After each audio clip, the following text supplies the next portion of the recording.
Okay, Jody, I'm gonna go ahead and start.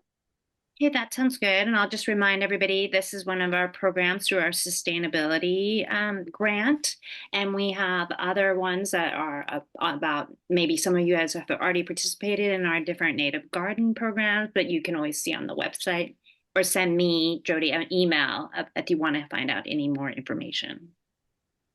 So I will give it over to Chris. Thank you. So just a little bit of housekeeping at the beginning. Everybody participating today is muted by default. I'm going to stop, take a sip of water, slow down, and breathe for a couple seconds in between slides, which is a great chance for you guys to type questions into the Q&A. At the bottom of your page, you can click on that and type in questions, and I'll answer them. If you think of anything later in the presentation about a previous slide, I can also pause that and go back. At the end of the presentation, we're going to do a Q&A session where we will open it for you guys to raise your hands, which is this other little button down here. When you raise your hands, it will pop up and we can unmute you to ask your question verbally if it's easier to ask verbally than to write out. I know sometimes it's really difficult to write out a question. So you can raise your hand at the end, but we're going to focus on using that Q&A session throughout. Jody is recording this webinar and it's going to be made available. So if you want to go back and watch again or refresh your memory before actually installing a system, you will be able to do that. We're also going to send out an email with some great references, a lot of websites that are super helpful, and a couple of handouts that I've created over the years. I just want to do a little intro to some of the ways that you can save a little bit of money doing these installations. The San Mateo County-wide Water Pollution Prevention Program, known as Flows to Bay, has partnered up with Bosca and the City of Burlingame to offer you some really great rebate opportunities. There is the Lawn Be Gone rebate, where you transform your landscaping from grass and lawn into native landscaping and water-wise landscaping. The rebates for the City of Burlingame are $2 per square foot, up to, I believe, $500 for the cap on that. For rain barrels, the City of Burlingame offers up to $100 per barrel if it's under 99 gallons or less. For a 100-gallon to 200-gallon system, it's up to $150 per system. And for a cistern or 200 gallons or more, you can get up to $200 in that rebate. With these rebates, you need to research them and in many cases apply before you do your installation. You have to show before and after pictures and have approval before you install the landscaping to qualify for the rebate. So make sure you go on the website. You can get to the rebate through all three of these programs' websites, which are here on the next page as well. They're also currently offering a smart controller for your irrigation rebate.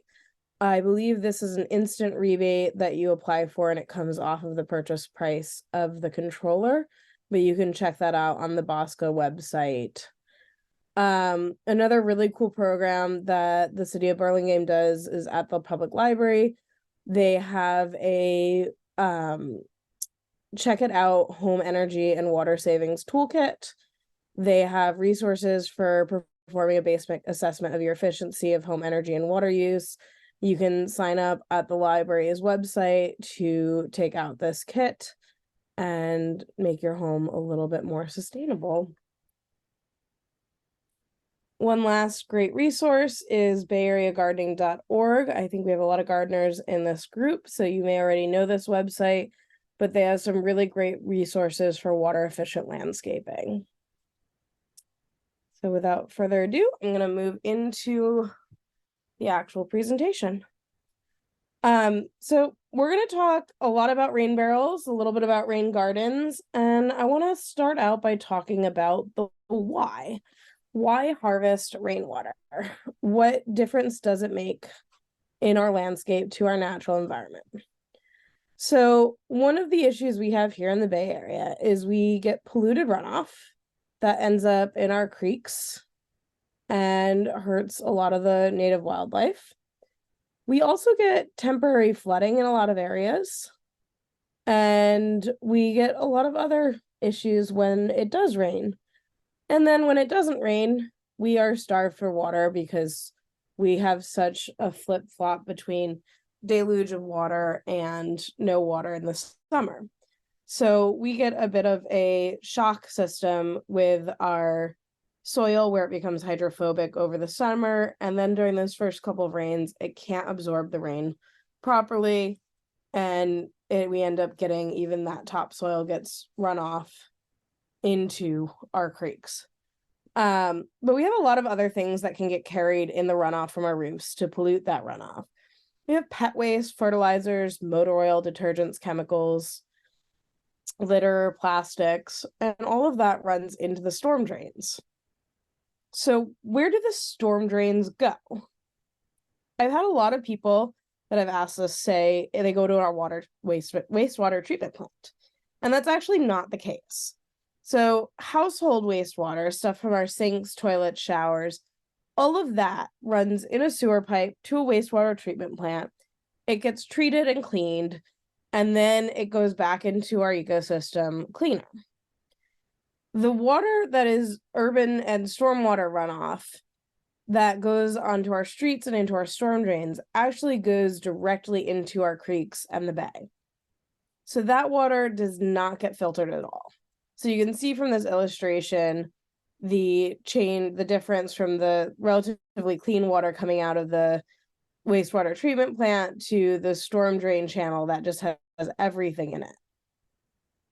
So one of the ways to reduce the amount of polluted runoff getting into our creeks is to reduce the amount of runoff getting into our creeks and reduce the amount of runoff that is picking up these pollutants as it travels towards those storm drains. So this is called slow it, spread it, sink it. So the idea is to slow that water down, spread it out, and sink it into the ground. Sounds like a pretty simple concept. So let's talk a little bit more about that. So there's a couple different types of rainwater harvesting, and these all have the same overall effect of slowing, spreading, and sinking that rainwater. So we're going to talk a lot about rain barrels and cisterns today. We're going to talk a little bit about rain gardens and why a rain garden is different from a standard garden. We're really not going to talk much about permeable pavement, but I do want to mention it here that it is also another form of rainwater harvesting because it is allowing that water, rather than hitting a hardscape and running off, it is allowing that water to soak through and into the ground.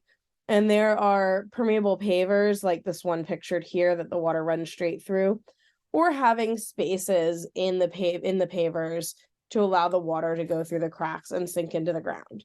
Those are great ways to take what would traditionally be a hardscaped area and actually make it a permeable area where that water has a chance of infiltrating into the soil, helping out our groundwater and helping our water table stay a little bit higher. So we live in the Bay Area and we actually don't get all that much rain. Is there enough rain? So I like math. Here's a little bit of an equation for you. A 1,000 square foot area can capture over 600 gallons of rainwater from 1 inch of rain. So you guys are going at the screen going, okay, so what does that actually mean for me? So let's take this equation and let's talk about it in terms of the Bay Area. An average rain event, like the ones we've been having this week, not like the 7 inches we got earlier in the year all at once, but like the rain we've been having this week where we get about half-inch event at a time, 1,000 square foot roof can capture over 300 gallons of rainwater. So let's scale that up to the whole year and look at the city of Burlingame. City of Burlingame gets an average of 23 inches of rain a year. So that is over 14,000 gallons of water that could be potentially harvested off of 1,000 square foot roof. That is a lot of water that, instead of being harvested and funneled into our groundwater and into our plants and our landscaping, is just picking up pollutants and traveling down into our storm drains without any filtration. So yes, there's definitely enough water.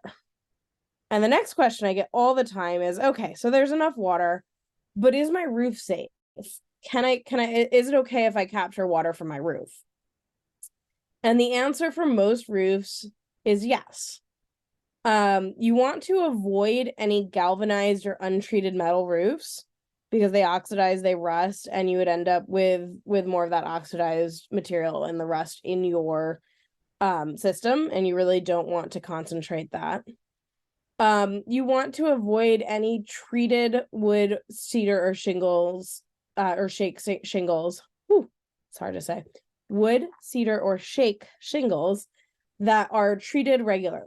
So if you are regularly spraying an herbicide or a pesticide on your roof, you really don't want to be concentrating that into your garden. So if it's untreated, it's fine.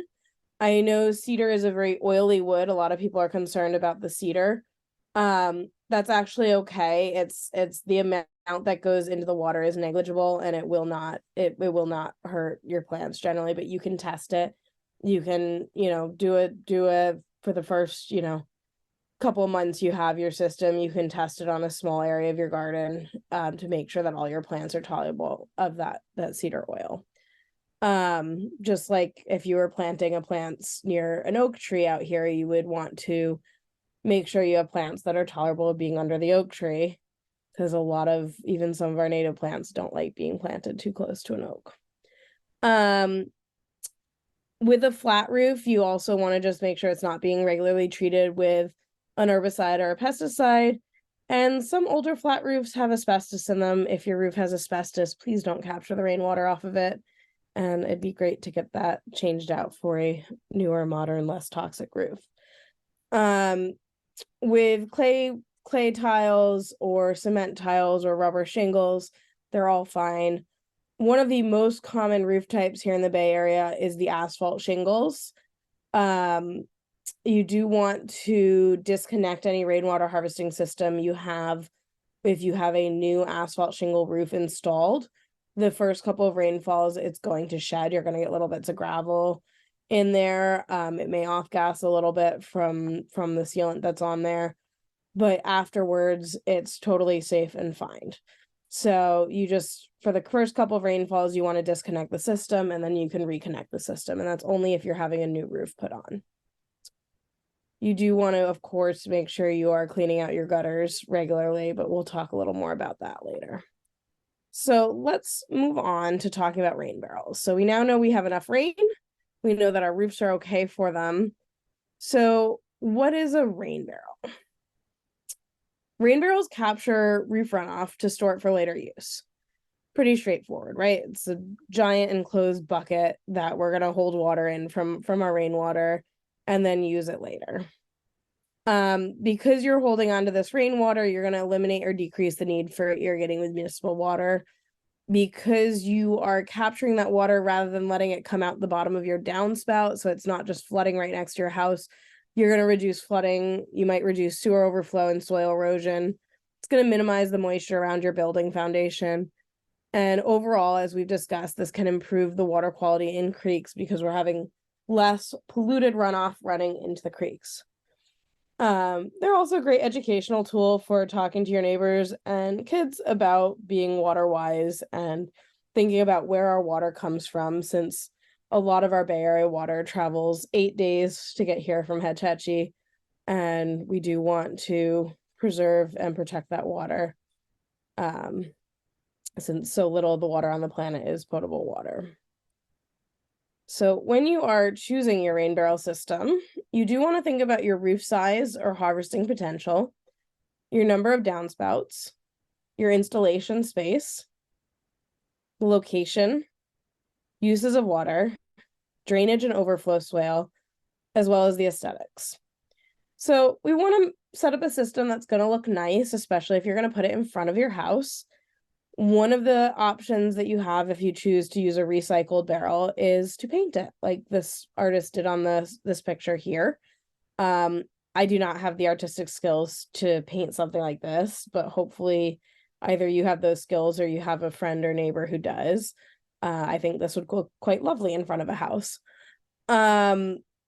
You want to think about how much water, use that equation, calculate how much harvesting potential you have for the roof area that you're going to connect to. So if you're going to connect to only one downspout, you want to measure the estimated roof area that is connected to that downspout. And when we start talking about gardens later, I think I have a slide in here that looks at how to measure that. And that's going to be the same for gardens or for barrels. You want to think about installation space. You don't want to block any walkways. You want to make sure you have a barrel that is sized right. So, if you have a 5-foot walkway, you may be able to fit a 2-foot wide blue barrel or 50-gallon barrel there, but you probably don't want to try putting a 4.5-foot wide 500-gallon barrel there. That's going to block your entire pathway.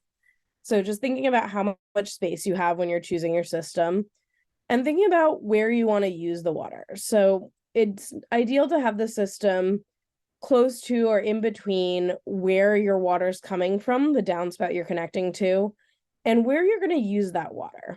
So the barrels can actually bridge the gap between a downspout and where you're using the water. Or you can, bury an irrigation line out to your garden or to the location, but it may not be ideal to have your downspout and barrel installed in the back of the house and want to water the garden in the front of the house, because that's a lot more moving of water to get it there. So if there's a garden closer to where you want the barrels, that's a little bit better use of the water. So let's talk a little bit about the anatomy of a rain barrel. So I'm going to draw on this page, and I'm going to try drawing in dark blue. We'll see if that shows up pretty well. So our first thing we have is the inflow and the leaf eater. So our inflow on the center picture comes down that downspout. And in this case, we cut the downspout. You don't necessarily need to cut the downspout. There are partial diverters you can buy where you just drill a small hole in the downspout and put a rubber diverter in to divert the water. But because of the way this building was set up and the amount of damage that the non-functioning downspout had already done to the wall and to the foundation right next to it, we had to do some repairs and it was easier to cut the downspout. So then what we have is what's called a leaf eater. So this is the leaf eater here. It is a screen. So you are legally required by the state of California to have, and it's common sense because we don't want mosquitoes in our systems, to have screening at any point on your system that is open, anywhere that is open into your barrels so that mosquitoes and other bugs cannot fly in. It's not just bugs. I've seen systems that have been left in disrepair that have had other critters crawl in and pass away in there, and that's very noxious to find that later on. So having your screens in place and maintaining your screens is super important to keeping a clean system and keeping those mosquitoes out. So in this case, this leaf eater is acting as our screen for our inflow, and it's got that nice angle, so a lot of the leaves will fall off, but it's very visible, so the homeowner can come out and just sweep the leaves off. The screen also detaches very easily, so you can wash it off if you need to. So the water goes through the leaf eater and then comes down this hose into the barrels. Now, this system has 4 barrels and they're daisy chained together and they're plumbed at the bottom. So you can see this plumbing underneath that runs under all 4 barrels. And because water seeks its own level, when the water flows into that first barrel, as long as all three of those valves are open, that water will flow immediately into that underpipe and connect all 4 barrels, filling them simultaneously. To make that work, you have to have a vent, and you'll notice on all 3 of these other barrels, there is a little vent on top. And that vent is a very small hole that is secured with a screening vent on top. So it is screened so mosquitoes can't get in that small hole. And it is allowing the air out of the tanks when the water is coming in, and letting air into the tank when the water is going out, so that the pressure of the air in the tank does not prevent the water from moving. So that's really important if you're going to daisy chain. If you were just installing 1 barrel, you would not need to worry about that. You would just head down to your spigot at the bottom, and that's where you're going to have the water come out. So in this system, we have 2 outflows. We have a spigot, and then on the bottom, we actually have a timer. It's hard to see down there, but at the very bottom, there is an output to irrigation with a timer. So you are able to drip irrigate with a system. If you are going to drip irrigate without adding any sort of pump, you want to make sure you're using the correct type of irrigation. I will include this in the email link. The irrigation you're going to use for a rain barrel is called gravity fed or low pressure systems. And that's going to allow the lower pressure, relative pressure of a rain barrel system versus a municipal water system to get through and actually properly irrigate your plants. The last thing on here is right up at the top here. We have an overflow. So in this overflow picture, I'm going to move to this picture on the top right where we've zoomed in. You'll notice there is also a screen here. So this overflow is plumbed and buried out to a rain garden, so that once these 4 barrels fill to their 220-gallon capacity, all additional rain that comes down that downspout flows out into a rain garden. But it's screened. So we screened on the way in, and we're screening on the way out, so nothing can crawl up the outflow. So our overflow and our input are screened. Our spigot does not need a screen because it's a ball valve, so it's sealed unless the water is actively running out. So that's how we're going to keep mosquitoes and other critters out of our rain barrel system and keep the water relatively clean. I'm going to move on to talking about permits unless I have any questions about the anatomy of a rain barrel or cistern.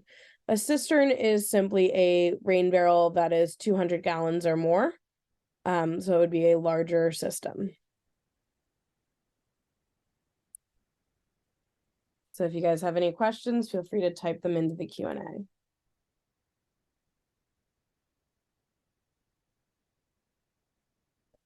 Okay. Well, this is usually the biggest question I get. Do I need a permit? The good news is most people do not need a permit. If you are plumbing this fully exterior to a single family home and you are keeping your full system under 360 gallons, you do not need a permit. As soon as you get bigger than 360 gallons, you have 2 options. You can get a permit, which is very time consuming and could be expensive, or as long as you keep your system under 5,000 gallons and you are solely connected to drip irrigation, no connection to electrical and no connection to a makeup water supply, you do not need a permit. So with all of these systems, you want to think about how much water you're going to use and how you want to use it. If you really like watering with a hose, you're going to want to keep your system under 360 gallons. If you want the system to do everything it needs to do on its own, and you are going to set it up with drip irrigation and just come out and clean the filter once a month, you can go up to 5,000 gallons. But you are not connecting to any electrical. you're not hard plumbing any electrical in, and you're not connecting to a makeup water supply. If you do want to add water to the system in the end of summer because your rain barrel system has run out of water, but it's the only irrigation system you have hooked up, you can put a hose, you can run a hose into the top. You just can't bury that hose into the system or hard plumb any water into the system. So you're just going to have what's called an air gap and hold the hose a little bit above the opening so that there's no way for the water from the rain barrel to cross contaminate the potable municipal water. If you want to install a below ground system or connect to any interior plumbing, such as using this water to flush toilets, you need a permit. Those are the big reasons that most people need a permit. For more information on this, you can check out the California Plumbing Code, Chapter 16. It has all the information about permitting. It also has the maintenance requirements, which I'm going to talk about next. I'm just giving you a summary of this so that you know what you need for moving forward. For maintaining your barrels, the California State Plumbing Code says your gutters need to be cleaned twice a year. The Chris says it's probably better to clean your gutters more often if you live under a tree. So I have a massive oak tree in my front yard, and it will completely clog my gutters every time we get a little bit of wind. So I'm out there pretty much once a month during the winter and making sure that those are cleaned and emptied, just to make sure that my systems stay running properly. Twice a year is all that's required. And if you don't have any big trees right over your house, it's probably all you're going to need. You do want to check and empty any leaf eaters or those screens on the inflow and overflow 4 times a year.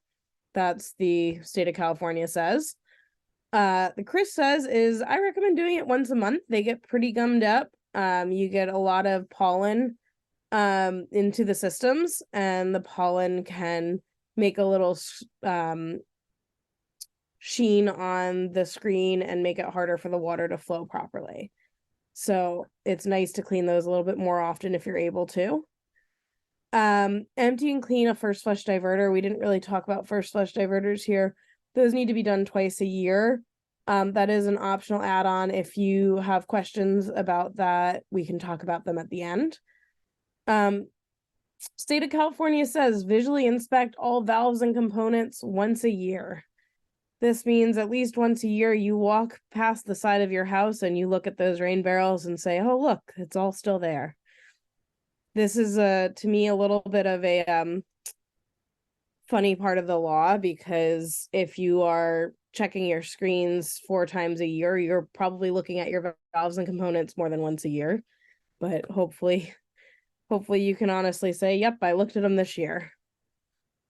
These last 2 are actually not legal requirements. These are just a recommended by me. Cleaning out your system. So use that water after every storm, but realistically, it's going to start smelling pretty bad if you leave all that water in a barrel for 5 years. So get that used at least every 5 years. But realistically, to have the system really be effective as a pollution prevention means, you want to be using that water in between storms after every storm, trying to play a little bit of a guessing game as far as how much water we're going to get towards the end of the season, so that you go into the summer with a full tank, but using as much of that water in between storms in the winter to get it soaked into the ground and be able to capture more each storm, so that we're not just overflowing every storm after the first one.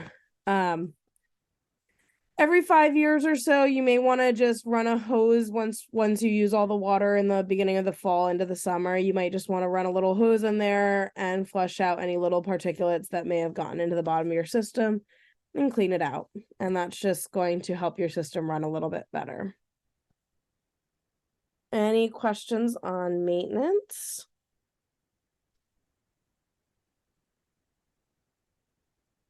So now that we know a lot about barrels, if you guys do want to go out and purchase one, you can find basic kits online or at local hardware stores.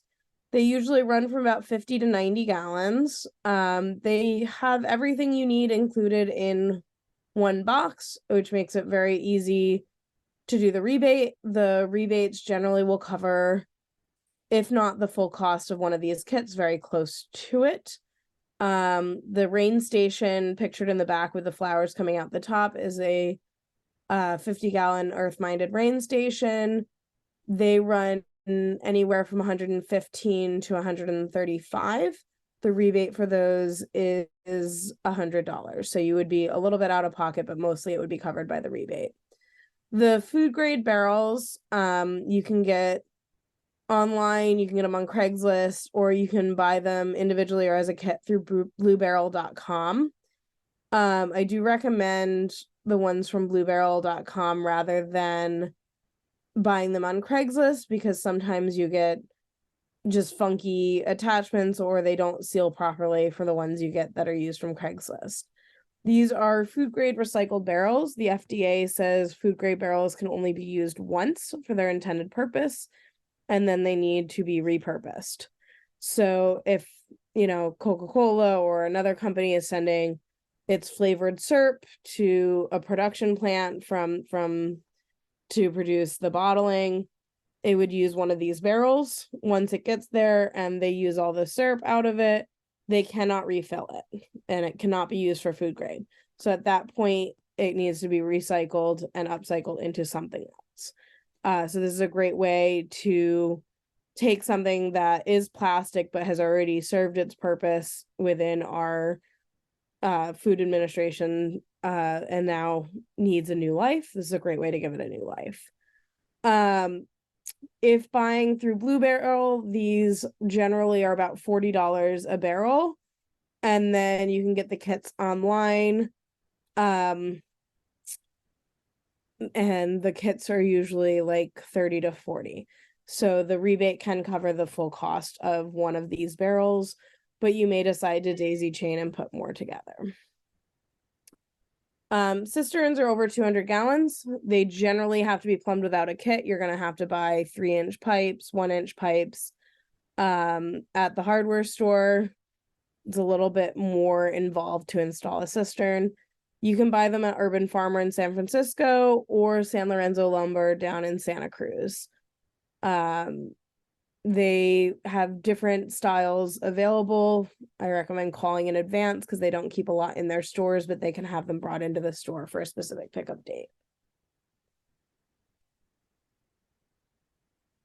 So using your water, you want to use your rainwater regularly. We've talked a lot about this. You can connect to a pump. You do not need a permit if you are connecting temporarily to a pump. So if you're going to plug a pump into a wall outlet, run it while you're there, and then disconnect the pump and put it away, you do not need a permit. That's not hard wiring it in. It's great. You can connect to a rain garden, which we're going to talk about in the next couple of slides. You can connect to a new drip irrigation. It's not going to work with an existing drip irrigation. That's one of those things we talked about with a permit, is connecting to a makeup source. Connecting to an existing drip irrigation source would be considered a makeup source. So you can run a new drip irrigation line with that zero gravity drip hose. Watering with a hose or watering cans, and just trying to get that water into the ground to increase groundwater storage. If you want to get a permit to connect it to a toilet for flushing, that is possible. There are certain retailers and government offices in the Bay Area that have done that, that have systems that collect rainwater and use it for their flushing needs, which is pretty great use for that. Okay. Rain gardens do a lot of the same things rain barrels do. They capture and filter the runoff from impervious surfaces to recharge local groundwater. It reduces irrigation, especially with native plants, because they're going to get all the water they need during that rainy season with the water funneling into that rain garden. And then native plants, once they're established, are pretty happy in the summer with less rain. You can definitely use these gardens to enhance your landscaping and really create an area that supports local wildlife, butterflies and bees and just make a bigger connection to nature. In this picture on the left, this is in Bull Park in Palo Alto. City of Palo Alto asked us to create something to mitigate flooding they were having on this bike path, where the whole bike path would flood and they would get a lot of muddy runoff from the hillside onto the bike path. So then after the rain was gone, there was a lot of sand and pebbles and debris left on the bike path that were making it harder for people commuting in and out, especially with smaller tired bikes. And so they wanted to prevent that flooding and prevent that amount of soil getting onto the bike path. So they actually came out and helped us with a backhoe do all the digging for the rain garden. And it's hard to see because this garden has been so well established by here. But they dug a trench here for us that we used for the center of the rain garden. And when they were digging, we discovered there was actually a storm drain here at the bottom, which had just been covered and impacted with dirt that it was no longer functioning. So they dug that out and got that all fixed up, and we worked around it to create a garden that will soak most of the water in. But if the garden overflows, it will overflow into that storm drain. But it will take a lot more water for that storm drain to be activated now because the rain garden is so efficient. So I'm talking about efficiency of a rain garden and reducing flooding. So what really makes a rain garden different from a standard garden is that they are designed to capture, store, and infiltrate that rainwater. It allows, compared to a conventional lawn, 30% or more water to soak into the ground. Typically, rain gardens are designed either with the native soil removed or amended. I recommend native plants because they require less maintenance than a traditional garden. And rain gardens sound like, this pond experience. They're not. They're only designed to pond temporarily. They're actually dry most of the time. So let's take a look at the anatomy of a rain garden. And I'm going to move a little bit quickly here so we have time for the Q&A at the end. So the traditional anatomy of a rain garden is a lot of digging is the first stage. So you dig out a swale down to 2 feet deep total. So this whole area could be up to 2 feet deep, minimally 12 inches deep, up to 2 feet deep. And then you have the bottom is infilled with drainage rock. And that's going to be anywhere from 3 to 6 inches deep of drainage rock. And then in the middle, you have bioswale soil.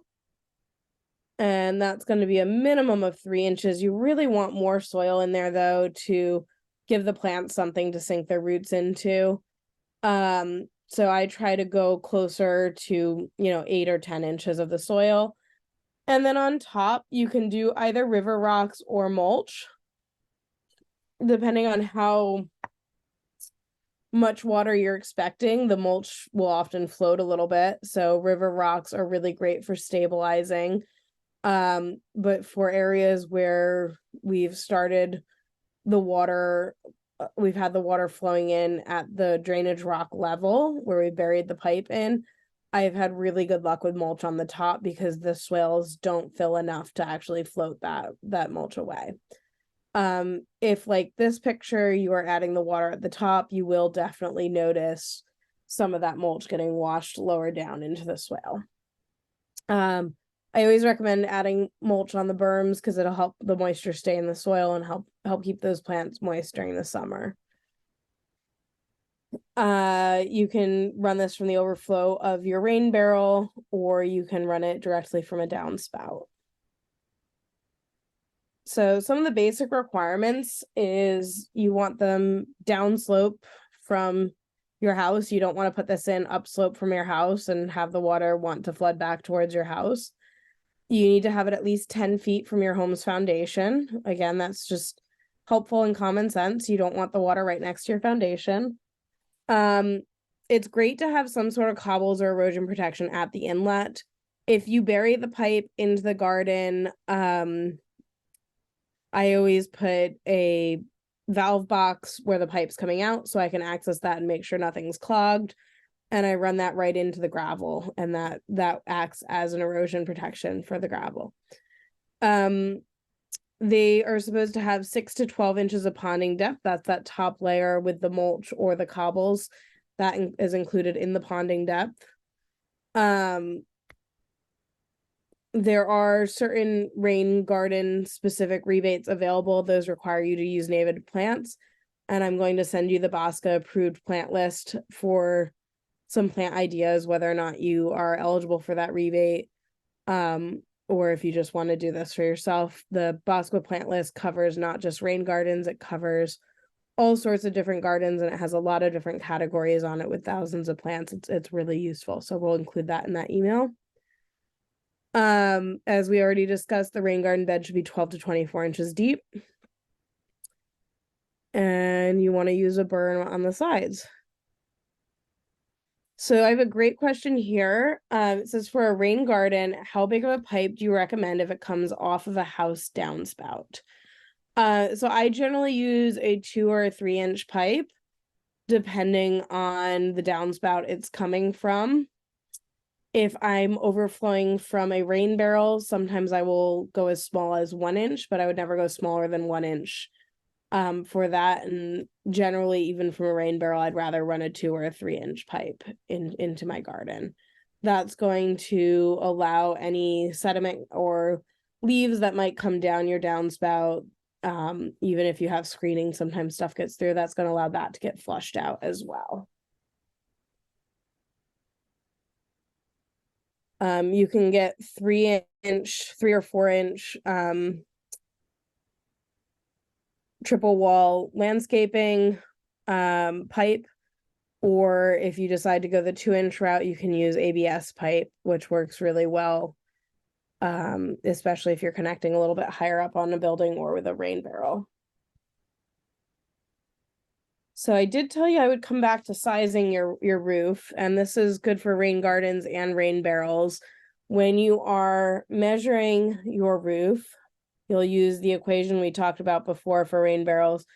But if you decide to use, in this case, this is using 2 separate downspouts and running them both into the rain garden, this dashed line is the area of roof that you would measure. So for example, if I were to want to only use this downspout in the top right,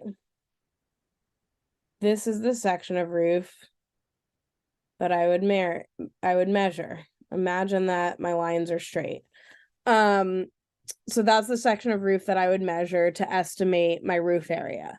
You're not looking at your entire square footage of your house. You're looking at just the section that is potentially going to that downspout.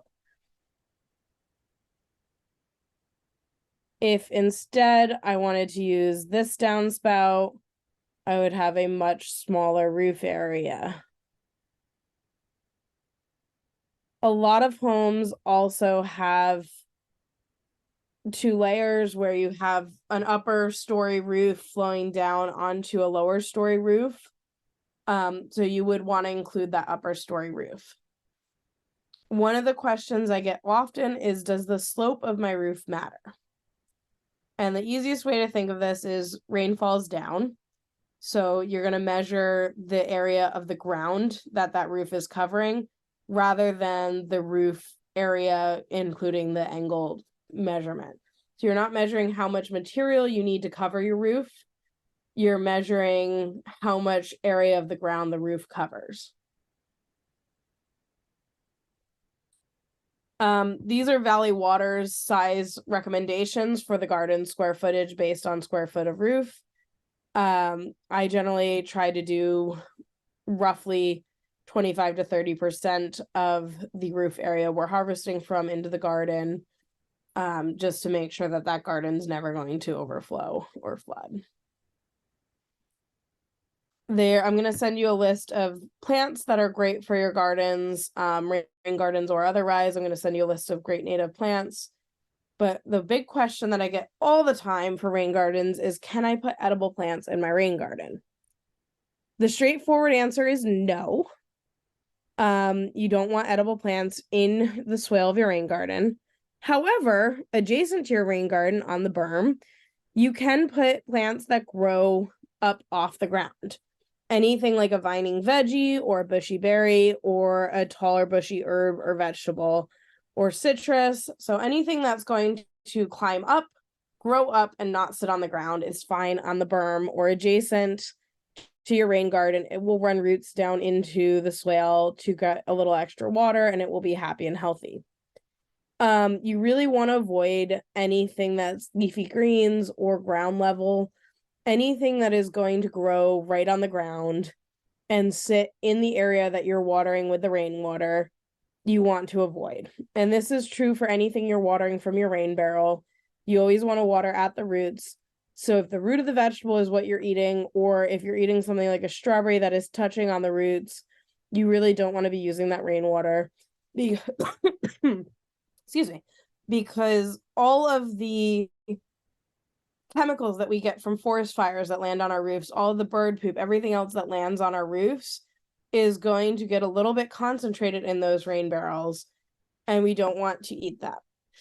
That being said, I've read a whole lot of studies that say the amount that ends up in the barrels and into the food is negligible. I've seen tons of studies, especially countries like Australia are required to have rainwater harvesting systems for food production. So they've done a lot of studies to prove that it's safe, but they don't have the same insane forest fires that we have every fall.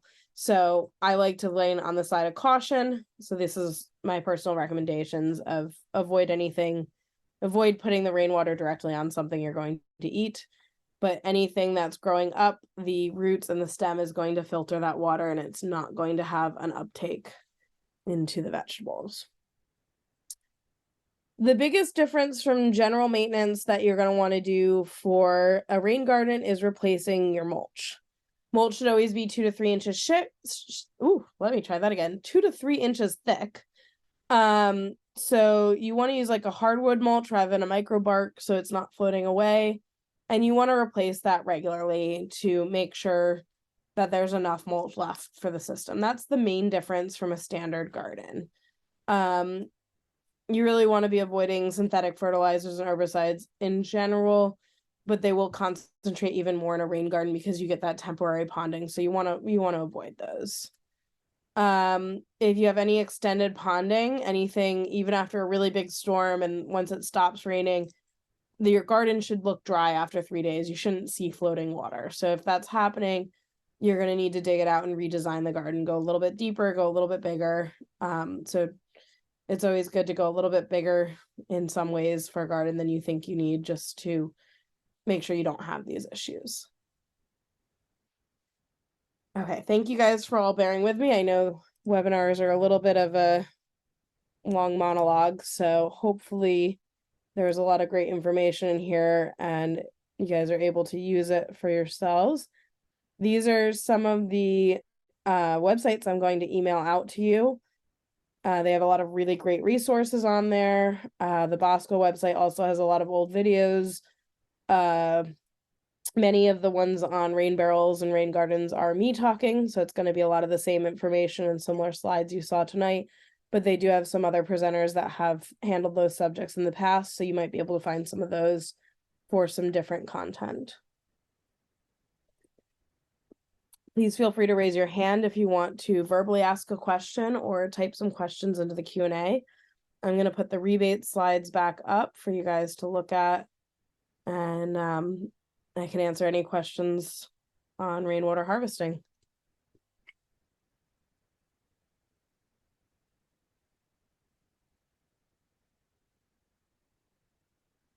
And thank you all for sticking with me.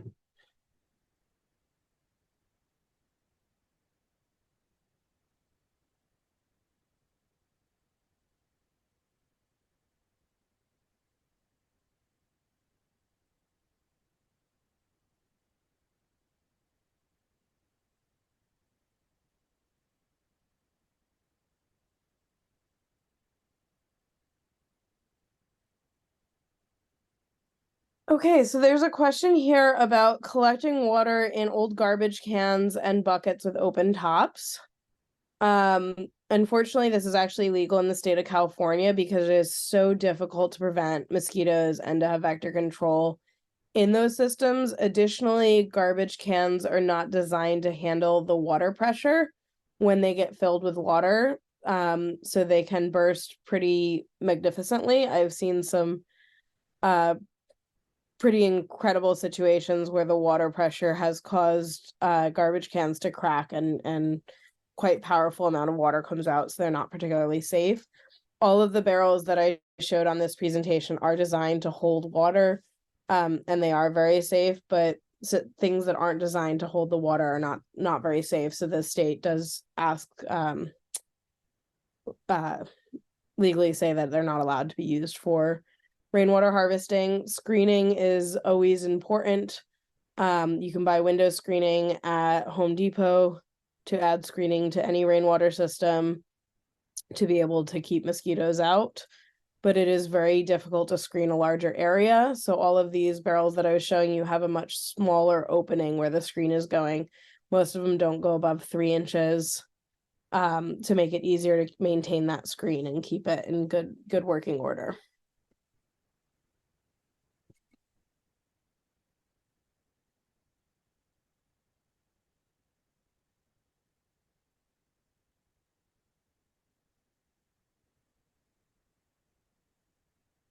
We do have one phone in person. I'm going to unmute you. Hopefully that's okay. In case you would like to ask any questions.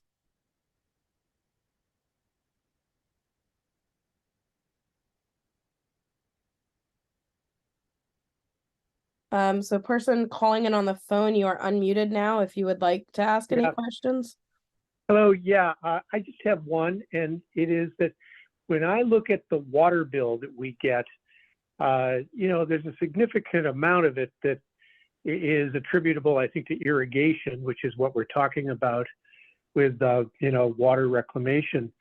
From kind of just a dollars and cents point of view, is collecting 50 gallons really impacting anything very much? And I understand every little bit helps, but to what extent will a system like this really, cut into the overall irrigation water usage of a typical household? So that's actually, it's a great question, and it really does differ from household to household. So I, for example, I have a 4 foot by 8 foot shed, and I have a 50-gallon barrel on it. And I remember when I was installing it, I was kind of like, this is a very small system, but it's a really small watershed. It's just a little shed that I have next to the house. And it fills every storm. And I use that water predominantly for my citrus trees. And I have fairly thirsty citrus, so I was watering them regularly. And I have not needed to water them in 2 years at all. I get all of that from that 50-gallon. I can't say whether or not that particular thing changed my water bill, because I have other systems and other stuff set up that is a larger amount. But for me, it was surprising how much it did. Even though I teach this, it was surprising how much of a difference it made just on the citrus. The big takeaway is that it's not just 50 gallons a year. You're able to use that water in between storms. We have a couple weeks where we don't get rain, even though we're in the rainy seasons, and you can use that water and get it in the ground, so your ground gets less hydrophobic and is able to handle the rain a little bit better in between storms. But it is really hard to say household per household. I do have a lot of people I've talked to that started out with a 50-gallon tank, and they've added on more to get up to 200 or 300-gallon capacity, because they were noticing that it was making a difference with their water usage.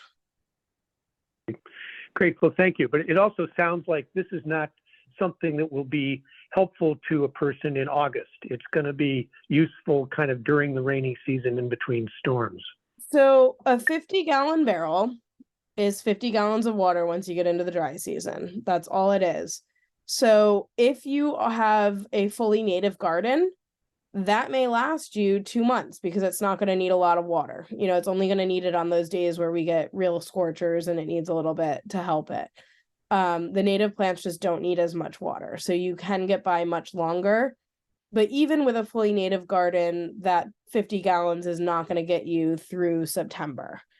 At that point, you're going to be adding a little bit more water into the system to make up for it, but it may get you quite a few months. So it's really a lot of doing multiple things in concert with each other. So switching to native plants, that's why we do advertise the Lawn Be Gone rebate with the rain barrel rebates, because they really do pair in really well together.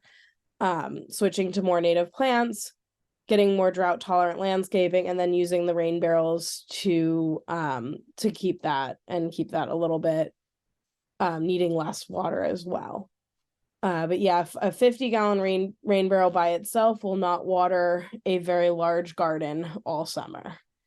It will water maybe one plant all summer. Like I said, my citrus, I have a very thirsty lime tree and a not so thirsty lemon tree, and my 50-gallon barrel does handle them all year, along with my dirty dog bowls. So when I change the dog water every day, and all the, the dog water that has little crumbs in it gets dumped on the lime tree.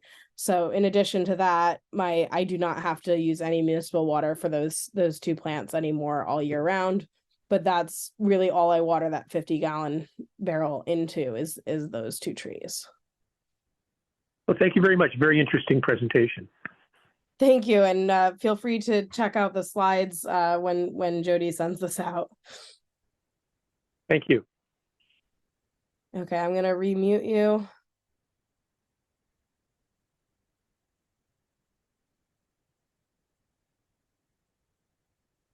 Any other questions? If anyone else would like to be unmuted, just raise your hand.